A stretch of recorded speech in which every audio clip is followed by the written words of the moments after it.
Good morning बच्चों। इसके पहले हमने तुम लोग को जो 2 लेसन पढ़ाया है उसका प्रश्न उत्तर हमको उम्मीद है कि तुम लोग कंप्लीट कर ली होगी। तो आज हम लोग तीसरा लेसन शुरू करेंगे, पदार्थ की संरचना एवं प्रकृति। ठीक है, इसमें क्या क्या पढ़ना है?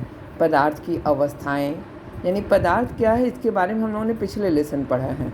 अभी हम लोग देखेंगे पदार्थ की अवस्थाएं क्या होती हैं, रसायन की भाषा, रासायनिक सूत्र, अम्ल क्षार और उदासीन यौगिकों की अवधारणा, अम्ल क्षार और लवण की प्रकृति, उदासीनीकरण और उसका दैनिक जीवन में उपयोग। ठीक है, तो सबसे पहले हम लोग देखते हैं पदार्थ क्या है और उसकी आवश्यकताएं क्या हैं और उसकी अवस्थाएं क्या होती हैं। तो पदार्थ हम अपने चारों ओर जब देखते हैं तो कुर्सी, मेज, अलमारी, जल, दूध, ये सब जितने हैं सभी पदार्थ हैं।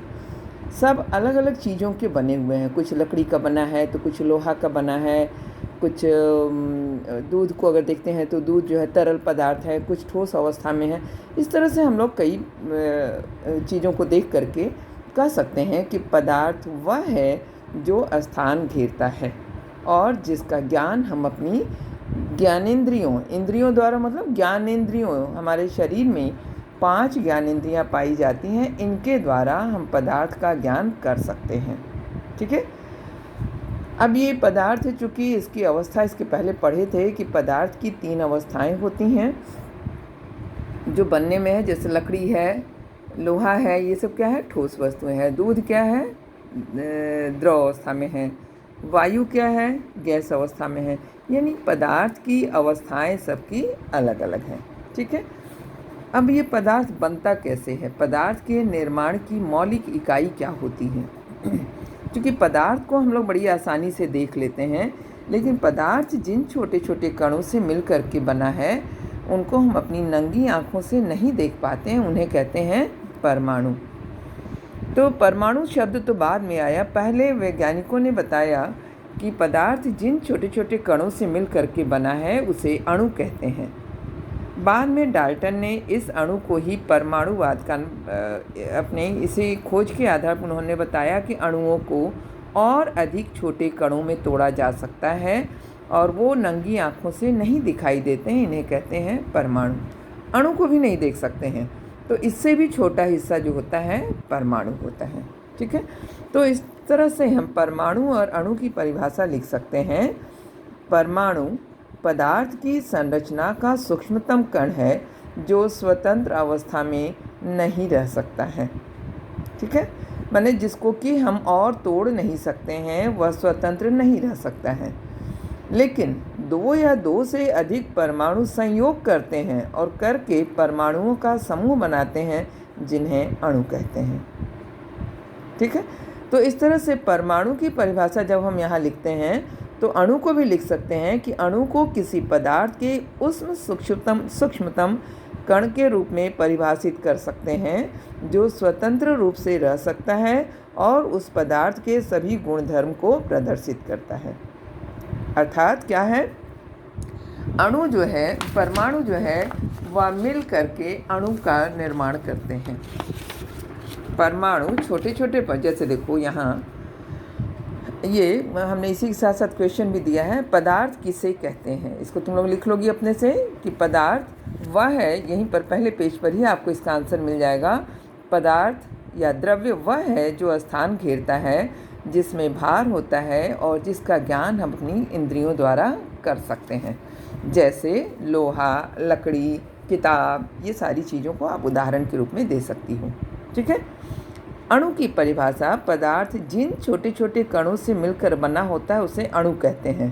ठीक है, अणु स्वतंत्र अवस्था में रह सकते हैं, ये रासायनिक अभिक्रिया में भाग नहीं लेते हैं। अब ये रासायनिक अभिक्रिया क्या है आगे हम बताएंगे।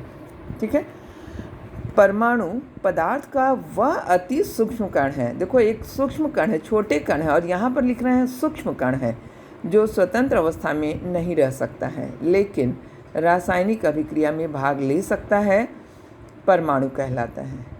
और दोनों क्या है? सूक्ष्म इतने हैं कि दोनों को नंगी आंखों से नहीं देखा जा सकता है। ठीक है, अर्थात 2 या 2 से अधिक परमाणु संयोग करके परमाणुओं का समूह बनाते हैं, जिन्हें अणु कहते हैं। ये डेफिनेशन लिख लोगी। ये क्वेश्चन लिखना है और ये डेफिनेशन लिखना है। ठीक है, मैं इस पेज का फ़ोटो दूंगी, आप अपने फेयर कॉपी में तीसरे लेसन का क्वेश्चन आंसर करती जाओगी। ठीक है, पदार्थ की कितनी अवस्थाएं होती हैं? प्रत्येक का नाम उदाहरण सहित लिखिए। तो पदार्थ की 3 अवस्थाएं होती हैं, ठोस, द्रव और गैस। देख रही हो ना, ये संरचना लिख बनाए हैं।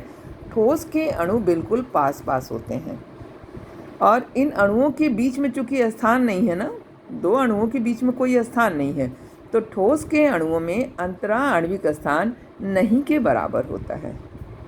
ठीक है, अंतरा आणविक स्थान नहीं के बराबर होता है, तो ये दोनों अणु एक दूसरे को आकर्षण बल से खींचे रखते हैं, तो इनके बीच में अंतरा आणविक आकर्षण बल सबसे अधिक होता है। ठीक, द्रव में ठोस की तुलना में द्रव के अणु दूर दूर होते हैं। देख रही हो ये दूरी, ये दूर दूर होते हैं। इनमें अंतरा आणविक स्थान पाया जाता है और ठोस की तुलना में अंतरा आणविक आकर्षण बल कम होता है, क्योंकि दूर दूर है ना, तो इनमें आकर्षण बल कम होता है। गैस में ठीक इसके उल्टा होता है और इससे अधिक होता है कि इनके बीच में गैस के अणु इतने दूर दूर होते हैं कि इनके बीच में अंतरा आणविक स्थान बहुत अधिक होता है, और जब बहुत अधिक होगा तो आकर्षण बल का मान सबसे कम होगा। ठीक है, तो इस तरह से पदार्थ की अवस्थाओं के नाम और उदाहरण, ठोस, द्रव, गैस लिखा हुआ है। अब इसमें आप यहाँ पर ठोस लिख करके डैश दोगी और डैश दे करके कोई 2 ठोस पदार्थ का नाम, जैसे लकड़ी, लोहा इत्यादि।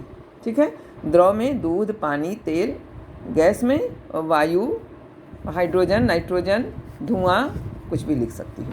ठीक है, तो इस तरह से ये 3-4 क्वेश्चन हम दे रहे हैं आपको, इसका फ़ोटो खींच करके, और वीडियो भी दे रहे हैं। आप इतना का अपनी कॉपी में काम कंप्लीट करोगी। ठीक है, सबको समझ में आया? Thank you.